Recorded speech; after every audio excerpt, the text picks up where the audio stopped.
नमस्कार दोस्तों, आपका स्वागत है आपके अपने यूट्यूब चैनल स्मार्ट स्टडी में। फ्रेंड्स, यह क्लास जो है एसएससी जीडी कांस्टेबल के लिए बहुत ही ज़्यादा महत्वपूर्ण है। इस क्लास में जो है हम एसएससी जीडी कांस्टेबल का मॉडल पेपर कराएँगे। मॉडल पेपर 1 ही है और इसका पार्ट 1 हमने करा चुके थे। 25 क्वेश्चन हम मॉडल 1 में करा चुके हैं। आज हम जो है 25 से 50 तक कराएँगे। कहाँ तक? 25 से जो है 50 तक मॉडल पेपर में क्वेश्चन कराएँगे, सॉल्व कराएँगे। ठीक है? 25 क्वेश्चन जितने बच्चों ने नहीं देखा है, वो लोग मॉडल पेपर के नाम से एक मतलब क्लास पढ़ी हुई है, उसको देख लेना। और ये क्लास सेकंड है, ठीक है? मॉडल पेपर 1 ही है लेकिन सेकंड क्लास है, ठीक है?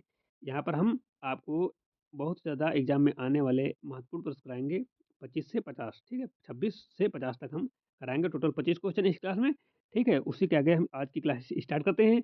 और क्लास यदि अच्छी लगेगी तो लाइक कर देना, चैनल पर नया है तो सब्सक्राइब कर दीजिए, बेल आइकन को प्रेस कर दीजिए ताकि आने वाली वीडियो का नोटिफ़िकेशन सबसे पहले आप लोगों को मिल सके, ठीक है? तो आज की क्लास को हम स्टार्ट करते हैं। पहला क्वेश्चन आ रहा है स्क्रीन पे। पहला क्वेश्चन जो होगा 26 नंबर क्वेश्चन होगा, ठीक है? 26 नंबर क्वेश्चन है कि भारतीय संविधान में कितनी अनुसूचियाँ हैं, कितने शेड्यूल्स हैं? क्वेश्चन आपको आसान लग रहा हो लेकिन इंपॉर्टेंट क्वेश्चन है, ठीक है? तो भारतीय संविधान में जो है अभी तक 12 अनुसूचियाँ कितनी हैं? इस समय तक 12 हैं। कितनी है? 12। संविधान लागू होने के समय अनुसूचियों की संख्या कम थी, समय के साथ नए विषय जोड़े गए और अनुसूचियाँ बढ़ती गई। वर्तमान में भारतीय संविधान में कुल 12 अनुसूचियाँ हैं, ये संविधान की धाराओं को विस्तार देती हैं।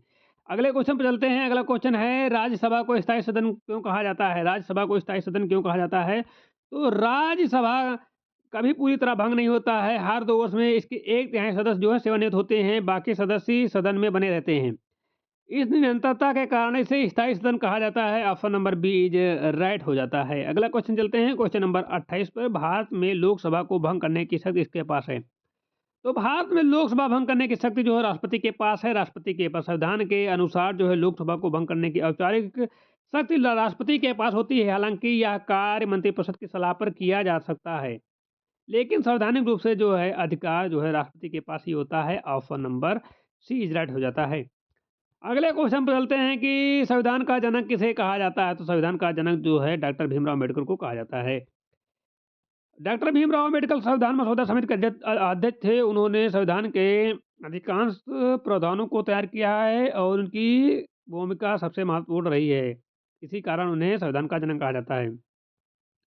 अगला क्वेश्चन है भारत में न्यायपालिका की स्वतंत्रता क्यों आवश्यक होती है? तो इसका राइट आंसर हो जाता है ऑप्शन नंबर सी, निष्पक्ष न्याय सुनिश्चित करने के लिए।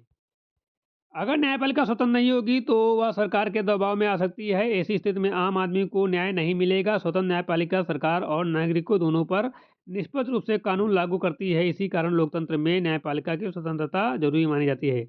बच्चों, यहाँ तक हमने जो है मॉडल पेपर 1 में शायद करा दिया था। अब आगे से स्टार्ट करते हैं। इतना हमने आपको रिवीजन करा दिया है। अगला क्वेश्चन होता है जो कि आज का पहला क्वेश्चन मान लीजिए, 26 को पहला मान सकते हैं, लेकिन शायद हमने जो है 30 तक मॉडल पेपर फर्स्ट में कराया था। और आज जो हम 31 से स्टार्ट कर रहे हैं। और 5 क्वेश्चन हम आप लोग रिवीजन मान लीजिए, हमने करा दिए 5 क्वेश्चन। और ये क्वेश्चन जो है 31 नंबर है कि भारतीय संविधान में मौलिक अधिकारों को किस भाग में रखा गया है? भारतीय संविधान में मौलिक अधिकारों को किस भाग में रखा गया है? तो राइट आंसर होता है ऑप्शन नंबर बी।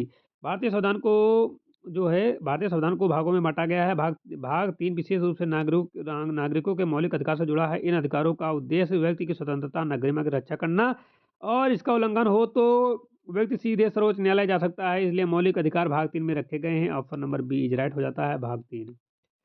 अगले क्वेश्चन पे चलते हैं कि भारत में एकल नागरिकता का अर्थ क्या है?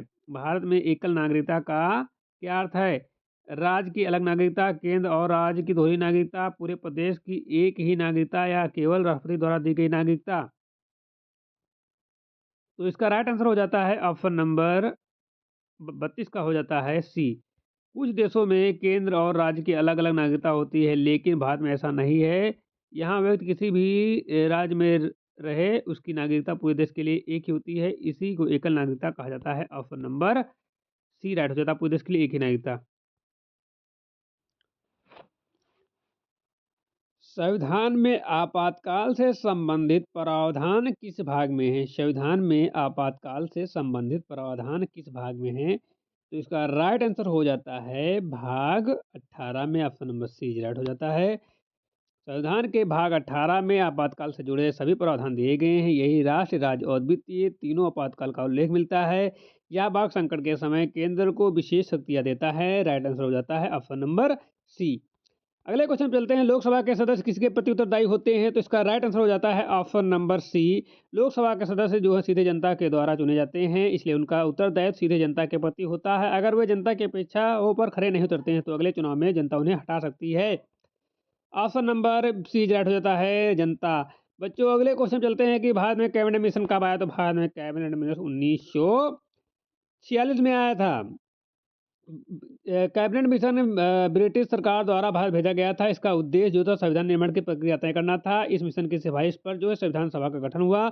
यह 1946 में भारत आया था। ऑप्शन नंबर सी राइट हो जाता है, 1946। अगले क्वेश्चन चलते हैं कि राज्य के नीति निर्देशक तत्व किस देश के संविधान से लिए गए हैं? तो ये लिए गए हैं आयरलैंड से लिए गए हैं। नीति निर्देशक तत्व जो है आयरलैंड के संविधान से प्रेरित हैं। इसका उद्देश्य जो सामाजिक और आर्थिक न्याय स्थापित करना है, ये सरकार को मार्गदर्शन देते हैं और उन्हें अदालत में मांग नहीं किए जा सकते हैं। ऑप्शन नंबर सी राइट हो जाता है, आयरलैंड। अगले क्वेश्चन चलते हैं कि भारत में न्यूनतम आयु कितनी है लोकसभा सदस्य बनने के लिए? तो भारत में जो है न्यूनतम आयु कितनी है लोकसभा सदस्य बनने के लिए? तो 25 वर्ष होनी चाहिए। ठीक है, लोकसभा सदस्य बनने के लिए उसकी आयु कम से कम 25 वर्ष होनी चाहिए और इसलिए तय किया गया है कि ताकि व्यक्ति में हर राजनीतिक समझ और प्रयोक्ता हो, इसमें कम आयु वाले चुनाव नहीं लड़ सकते हैं। ऑप्शन नंबर सी राइट हो जाता है। अगले क्वेश्चन चलते हैं कि राज्यपाल की नियुक्ति कौन करता है? तो राज्यपाल की नियुक्ति जो है राष्ट्रपति द्वारा की जाती है। किसके द्वारा? राष्ट्रपति द्वारा की जाती है। राज्यपाल का संवैधानिक प्रमुख होता है। राज्यपाल जो राज्य का संवैधानिक प्रमुख होता है, उसकी नियुक्ति जो है राष्ट्रपति द्वारा की जाती है। हालांकि यह नियुक्ति केंद्र सरकार की सलाह पर होती है। अगला क्वेश्चन है, भारत में शून्य घंटा किससे संबंधित है? तो भारत में शून्य घंटा जो है संसद की कार्यवाही से संबंधित है। शून्य घंटा संसद की एक परंपरा है। इस समय संसद तत्कालीन जन समस्याएं उठाते हैं। यह प्रश्नकाल के बाद होता है। संविधान में इसका उल्लेख नहीं है, लेकिन व्यवहार में इसका बहुत महत्व है। ऑप्शन नंबर सी राइट हो जाता है, संसद की कार्यवाही। अगला क्वेश्चन है, सर्वोच्च न्यायालय की स्थापना कब हुई थी? तो सर्वोच्च न्यायालय की स्थापना जो हुई थी वो हुई थी 1950 में। 26 जनवरी 1950 को संविधान लागू हुआ। इसी दिन सर्वोच्च न्यायालय की स्थापना हुई। यह देश की सर्वोच्च न्याय संस्था है। अगला क्वेश्चन है, मौलिक कर्तव्य संविधान में किस संशोधन द्वारा जोड़े गए? तो इसका राइट आंसर हो जाता है ऑप्शन नंबर बी, 42वें संविधान संशोधन द्वारा जो है 1976 में संविधान 1976 में संविधान में जोड़े गए हैं। इसका उद्देश्य जो नागरिकों को जिम्मेदारी की भावना को विस्थापित करना था, विकसित करना था। ऑप्शन नंबर बी राइट हो जाता है, ऑप्शन नंबर बी राइट हो जाता है, 42वें संविधान संशोधन। अगले क्वेश्चन चलते हैं, भारत में संयुक्त राष्ट्र संघ का मुख्यालय कहाँ है? तो संयुक्त राष्ट्र संघ का मुख्यालय जो है जिनेवा में है। कहाँ है? न्यूयॉर्क में है। संयुक्त राष्ट्र संघ का मुख्यालय न्यूयॉर्क में स्थित है। भारत इसका स्थापत्य सदस्य रहा है। अंतर्राष्ट्रीय शांति भी है, भारत की भूमिका महत्वपूर्ण रही है। अगला क्वेश्चन है कि राज्य सूची में विषयों की संख्या कितनी है? तो राज्य सूची में विषयों की संख्या जो है कितनी है? 66 है। संविधान की 7वीं सूची में केंद्र और राज्य संबंधित सूचियाँ दी गई हैं। राज्य सूची में कुल 66 विषय शामिल हैं। इन पर कानून बनाने का अधिकार राज्य सरकारों को होता है। ऑप्शन नंबर ए राइट हो जाता है, 66। अगले क्वेश्चन पे चलते हैं कि भारत में प्रमुख चुनाव आयुक्त की नियुक्ति कौन करता है? प्रधानमंत्री, संसद, राष्ट्रपति, सर्वोच्च न्यायालय। तो राइट आंसर हो जाता है ऑप्शन नंबर सी, राष्ट्रपति। चुनाव आयोग एक संवैधानिक संस्था है। मुख्य चुनाव आयुक्त की नियुक्ति राष्ट्रपति द्वारा की जाती है। इसका उद्देश्य जो है निष्पक्ष चुनाव सुनिश्चित करना होता है। ऑप्शन नंबर सी राइट हो जाता है। अगला क्वेश्चन है कि समान नागरिक संहिता किस भाग में आती है? तो समान नागरिक संहिता जो है वो नीति निर्देशक तत्व में ऑप्शन नंबर बी में आती है। समान नागरिक संहिता नीति निर्देशक तत्व में शामिल है। इसका उद्देश्य सभी नागरिकों के लिए एक समान कानून लागू करना है और यह लक्ष्य के रूप में रखा गया है, तुरंत लागू करने का रूप नहीं है। अगला क्वेश्चन है कि भारत में राष्ट्रीय आय की गणना कौन करता है? तो भारत में राष्ट्रीय आय की गणना जो है योजना आयोग करता है, केंद्रीय संघ करता है, वित्त मंत्रालय करता है। तो राइट आंसर हो जाता है, देश की आर्थिक स्थिति जानने के लिए राष्ट्रीय आय की गणना की जाती है। यह कार्य जो है केंद्रीय सांख्यिकी कार्यालय द्वारा किया जाता है और इसके आंकड़े सरकारी नीतियों में उपयोग होते हैं। ऑप्शन नंबर सी राइट हो जाता है, केंद्रीय सांख्यिकी कार्यालय। अगला क्वेश्चन है कि संसदीय प्रणाली भारत ने किस देश से ली है? तो संसदीय प्रणाली जो है भारत ने जो ली है ब्रिटेन से ली। किससे? ब्रिटेन से। भारत की संसदीय प्रणाली जो है ब्रिटेन से ली गई है। इसमें कार्यपालिका संसद के प्रति उत्तरदायी होती है, प्रधानमंत्री वास्तविक प्रमुख होता है। अगला क्वेश्चन है कि न्यायिक सक्रियता का अर्थ क्या है? न्यायिक सक्रियता का अर्थ क्या है? अदालत का निष्क्रिय करना, अदालत द्वारा अधिकार की रक्षा करना, संसद को भंग करना या कानून बनाना। तो राइट आंसर हो जाता है ऑप्शन नंबर बी, अदालत द्वारा अधिकारों की रक्षा करना। जब अदालत नागरिकों के अधिकारों की रक्षा के लिए सक्रिय भूमिका निभाती है तो उसे न्यायिक सक्रिय कहा जाता है। इससे सरकार की मनमानी पर रोक लगती है। अगला क्वेश्चन है, भारत में पहला राष्ट्रपति कौन था? भारत में पहला राष्ट्रपति कौन थे? तो डॉक्टर राजेंद्र प्रसाद जो थे वो भारत के प्रथम राष्ट्रपति थे।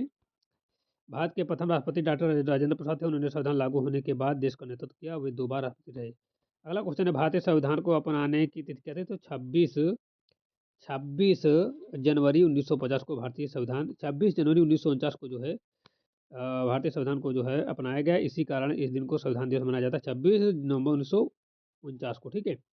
और इस दिन को संविधान दिवस मनाया जाता है। संविधान लागू जो हुआ था वो 26 जनवरी 1950 को था। लागू पूछे तो ऑप्शन नंबर ए है। ये अपनाया गया तो 26 नवंबर 1949 को संविधान दिवस मनाया जाता है। इसी दिन इसको अपनाया गया था। ऑप्शन नंबर सी राइट हो जाता है, ठीक है।